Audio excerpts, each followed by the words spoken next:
8 साल पुरानी एक लड़की मेरी मित्र थी। उसने उस समय जब मैं साधना में मैं अचानक ही उसका व्हाट्सएप मैसेज आता है। मैं जान कार्ड मेरा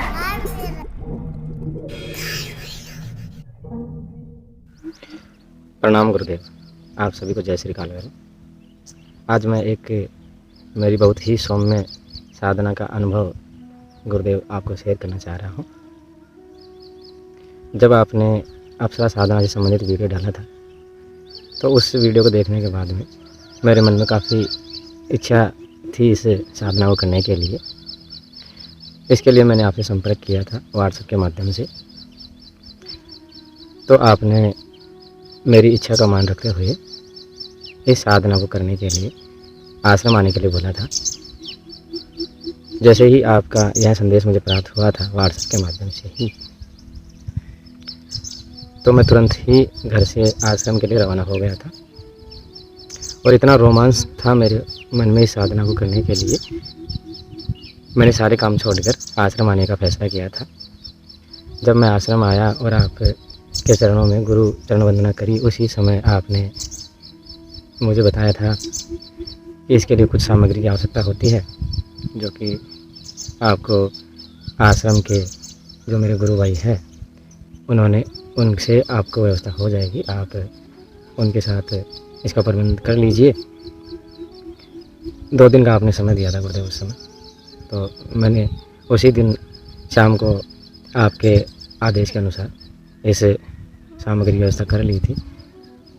2 दिन तक मेरे दिमाग में इतना रोमांच रहा गुरुदेव। जब दीक्षा का समय आया तो मैं उसी के बारे में सोच रहा था। वहाँ और भी लोग थे जो साधनाओं के लिए आए हुए थे, लेकिन मुझे किसी से ज़्यादा प्रयोजन था नहीं, क्योंकि मेरे दिमाग में केवल और केवल अप्सरा ही चल रही थी। सही समय में जैसा आपका निर्देश था जाप करने के लिए और ध्यान करने के लिए, तो एकांत में मैं जाप और ध्यान कर रहा था। सही समय पे जब आपने हमें बुलाया दीक्षा के लिए गुरुजी, तो अजीब सी एहसास था, धड़कन बढ़ी हुई थी। और जैसे ही आपने हमें बुलाया दीक्षा के लिए, तो उस समय गुरुदेव जब आपने दीक्षा के लिए मेरे कान में जो मंत्र दिया, उसको सुनते ही एक अजीब सी मुझे वहाँ गंध आना महसूस हो रही थी। हज़ारों जैसे गुलाब खिल गए हो, अजीब अजीब प्रकार की सुगंध वहाँ आ रही थी। और आवाज़ें मैंने सुनी गुरुदेव वहाँ पे, जैसे कोई घुंघरू की आवाज़ आ रही हो, जैसे कोई टहल रहा है, पायल की आवाज़ आ रही हो। ऐसी आवाज़ें आ रही थी जैसे कि वहाँ नृत्य वादन हो रहा है। जब यह 5 मिनट का लगभग समय लगा होगा दीक्षा के समय, तो उतने में लगातार मुझे ये चीज़ें महसूस हो रही थी और कुछ दृश्य भी मुझे दिखे थे। जब आपने बताया कि अब आपको जाप करना है निर्धारित समय पर, तो मैं जाप करने के लिए चला गया था उसी समय गुरुदेव। तो जो दृश्य वहाँ प्रकट हो रहे थे, जो आवाज़ें वहाँ प्रकट हो रही थी, ठीक वैसी ही आवाज़ें मेरे जाप के समय वहाँ भी प्रकट हो रही थी। मैंने देखा कि मेरे चारों तरफ वहीं घुंघरू और पायल की आवाज़ें आ रही हैं। एक सुगंध, एक अजीब सी सुगंध, जैसे मैं बता नहीं सकता हूँ गुरुदेव, क्योंकि गुलाब तक का तो मेरा अनुभव रहा है, लेकिन और प्रकार की सुगंध मैंने देखी नहीं है, तो मुझे उनका ज्ञान नहीं है। लेकिन अजीब अजीब प्रकार की सुगंध और किसी के हंसने की आवाज़ें, किसी के मेरे पीछे जैसे कोई पायल के घुंघरू बांधे जैसे कोई चल के आ रहा है, फिर मेरे पीठ के पीछे ही रुक जा रहा है, फिर मुझसे दूर जा रहा है। ऐसी अजीब अजीब सी मुझे चीज़ों का अनुभव हो रहा था। लेकिन उस समय एक अजीब सी खुशी भी थी गुरुदेव मेरे मन में, क्योंकि जो मेरी इच्छा थी अप्सरा साधना की वहाँ पूरी हो रही थी। और मैं जाप कर रहा था तो मेरे चारों तरफ ऐसा लग रहा था कि कोई टहल रहा है। एक मुझे अजीब सा तब लगा जब मुझे लगा कि कोई सामने है और मुझे प्रेम भरी नज़रों से देखकर मुस्कुरा रहा है, और फिर खिलखिला के हंसते हुए उनका जो नाद मुझे सुनाई दिया। तो अचानक से मैंने आँख खोलने के लिए नहीं बोला था, लेकिन खोल के देखा तो मुझे लगा वहाँ कोई भी नहीं है, सब कुछ नॉर्मल था। उसके बाद में जब वो जाप का समय पूरा हो गया था तो मैं सोने के लिए चला गया था गुरुदेव। अब मैंने वहाँ देखा कि जैसे ही मैं सोने चला गया तो ऐसा सहसा लगा कि कोई मेरे सर के पास बैठा हुआ है और उसके कोमल हाथ मेरे जैसे ऊपर सहला रहा हो, ऐसा लगा। तो अचानक से जब मेरी नींद टूट गई तो मैंने देखा चारों तरफ, तो कोई नहीं था। मैं भूल गया था इस बात को कि मेरे को अप्सरा की दीक्षा हुई है। फिर मैं वापस सो गया था। तो सोते हुए ही मैं सपने में अपने घर की तरफ मैंने देखा कि मैं घर के बाहर हूँ और वहाँ एक जैसे 16 साल की कोई नव युवती हो, ऐसी कोई स्त्री बाहर खड़ी हुई है। मैं उसको देख ही रहा था कि अचानक से गुरुदेव आप मुझे दिखे हंसते हुए और आप आशीर्वाद की मुद्रा में थे उस समय। तो मैंने आपको प्रणाम किया। इतने में ही वो सपना गायब हो गया था गुरुदेव। फिर मैं जब यहाँ से जा रहा था घर पे तो मुझे एक दो बार इस सुगंध का एहसास फिर से हुआ था। और जब मैं घर गया और मैंने साधना करी गुरुदेव की, जैसे आपने प्रोसेस बताया था नियमित रूप से जाप करने का, तो मैंने इसका प्रोसेस किया था। इसमें एक त्रुटि हुई थी गुरुदेव मुझसे, मैं उसके लिए आपसे क्षमा चाहता हूँ। मैंने आपको बताया नहीं था उस समय, बिना संकल्प के और साधना की अनुमति लिए ही मैंने इस साधना को प्रारंभ कर दिया था, आपको बताया नहीं था। तो हुआ ये था गुरुदेव, जो मेरी माला ऐसा लगा कि कोई पीछे आया है, जैसे स्पष्ट तरीके से दिखा गुरुदेव कि मेरा कमरा बंद था और कमरे के दरवाजे से कोई स्पष्ट तौर से जैसे चलता हुआ आता है, जैसे चलने की आवाज़ आती है, ठीक उसी तरीके से पायल खनकती हुई और चलने की आवाज़ आ रही थी। जैसे मेरे पीछे कोई आया तो मुझे उस समय थोड़ा डर लगा था, तो मैं झुंझला गया था गुरुदेव उस समय, क्योंकि आपको मैंने बताया नहीं था। जैसे ही मैंने ऐसा किया और मैंने तुरंत वहाँ से मैं उठ गया था गुरुदेव, क्योंकि उस समय मैं क्षमा चाहता हूँ, उस समय मेरी माला खंडित हो गई थी। तो फिर जब मैंने, अब आपसे मुझे इतना डर भी लगता है तो मैंने आपको बताया नहीं। एक जो हमारे गुरु भाई हैं, मैंने उनको मैसेज किया था कि ऐसे रात को ही ऐसे मेरी माला खंडित हो गई, मैं किसी साधना में हूँ। तो उन्होंने कहा कोई बात नहीं, अब भी माला आप बना के पहन वापस से शुरू कर दीजिए। तो उसी रात फिर मैंने उस माला बनाई। फिर मैंने उसी समय उस जाप को शुरू किया और सुबह डरते हुए मैंने आपको मैसेज किया था, तो आपने कहा कि माला खंडित जैसी कोई चीज़ नहीं होती है। तो फिर आपने कहा कि ठीक है कंटिन्यू करो। तो फिर मैंने कंटिन्यू से करा गुरुदेव। उस समय का एक अनुभव रहा है, मैं क्षमा चाहता हूँ। आपने बताया है कि किसी को अपना अनुभव शेयर नहीं करना चाहिए, लेकिन फिर भी मैं आपको बता रहा हूँ गुरुदेव। ऐसे अनुभव के लिए क्षमा चाहता हूँ गुरुदेव। एक मेरी मित्र थी 8-10 साल पुरानी, तो मैं चाहता था कि वो मुझसे बात करे, लेकिन उस समय हुआ ये था कि मेरे नंबर उनसे शेयर हो गए थे, लेकिन उनसे मेरी बात नहीं हो पाई थी। तो वो 8 साल पुरानी एक जो लड़की मेरी मित्र थी, उसने उस समय जब मैं साधना में था, करीब 12-1 बजे करीब मैं जाप कर रहा था, मोबाइल में साथ ही रखता था, क्योंकि एक बार गड़बड़ हो चुकी थी। तो मुझे लगा कि दोबारा गड़बड़ ना हो, और हो तो मैं तुरंत संपर्क कर लूँ। तो उस समय अचानक ही उसका व्हाट्सअप मैसेज आता है, मैं जानता भी नहीं, मैं भूल भी गया था उसे। फिर उसने पूरी डिटेल बताई उसी समय, और मुझे ऐसा लग गया था कि वहाँ पे मैसेज आया है। लेकिन सुबह मैंने देखा तो, क्योंकि मैं भूल गया था उसे इतने दिनों से, तो फिर उसने जब बताया कि हम मिले थे उस समय जब मैं 9th क्लास में था, उस समय की ये बातें हैं गुरुदेव। तो उसने पूरी डिटेल बताई, तो मैंने सर पकड़ लिया कि ऐसा भी हो सकता है। तो आज भी वो मित्र के रूप में हैं, उनसे कभी कभी बात हो जाती है। तो वो एक मेरा विशेष अनुभव इसका रहा था अप्सरा साधना का। सपने में अप्सरा देवी के मुझे कई बार दर्शन होते रहते हैं। तो एक बार जब मैंने सुना था किसी से, तो अप्सरा से मैंने पूछा था, तो उन्होंने मुझे बताया था कि हाँ ऐसा वृक्ष भी होता है जिसके आसपास अप्सराएं आती हैं, उन्हें आना ही पड़ता है। तो मैंने उसकी जानकारी के लिए उन्हें बोला था कि आप मुझे बताइए कि वह कौन सा पेड़ होता है, क्योंकि उस समय मेरे अंदर लालच भी आ गया था।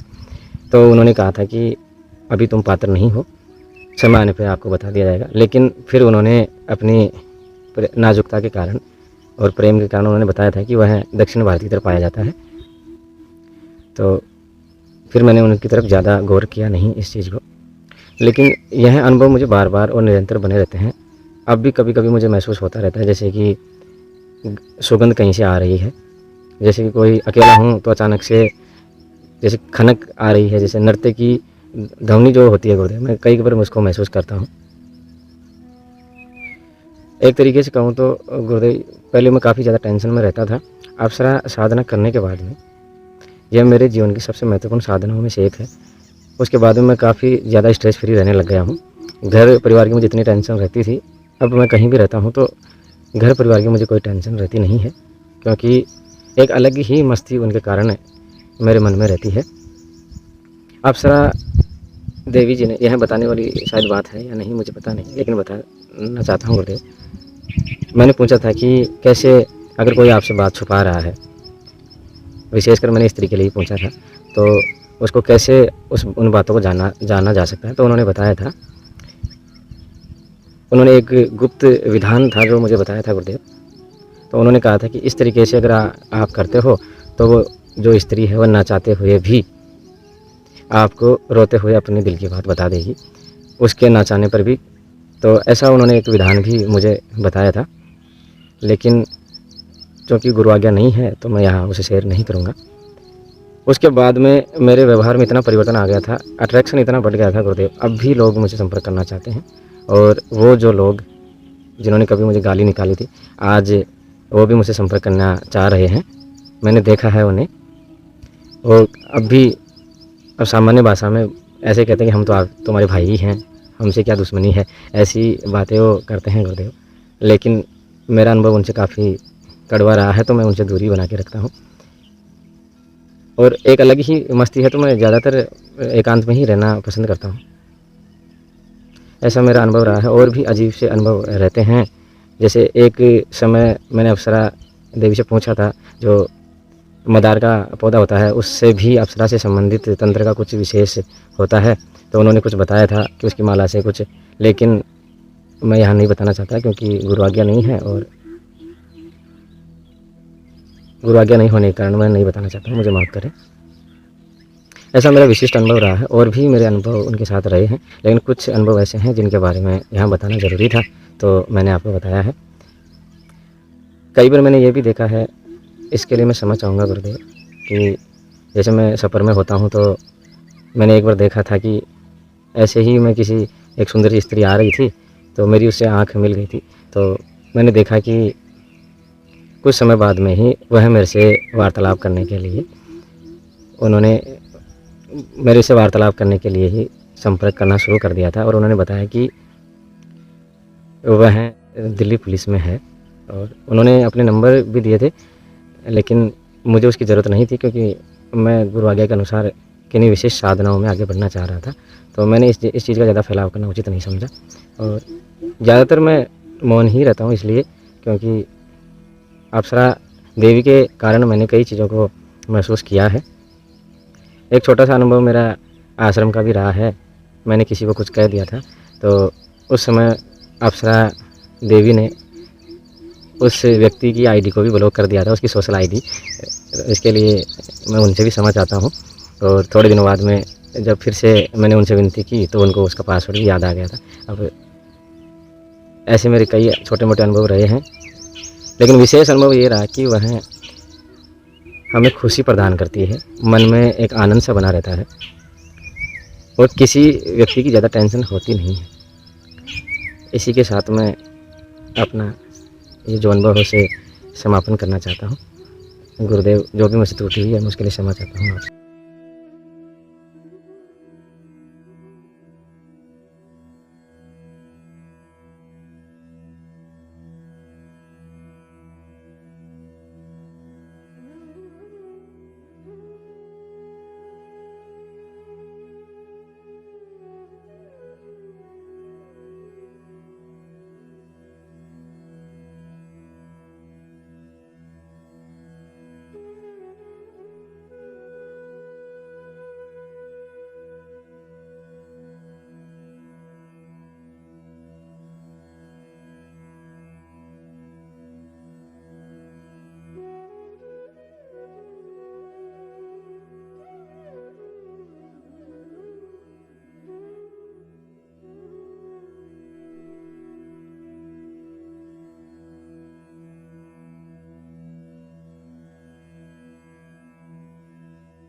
सबके रोंगटे खड़े हो गए उसको देखते ही।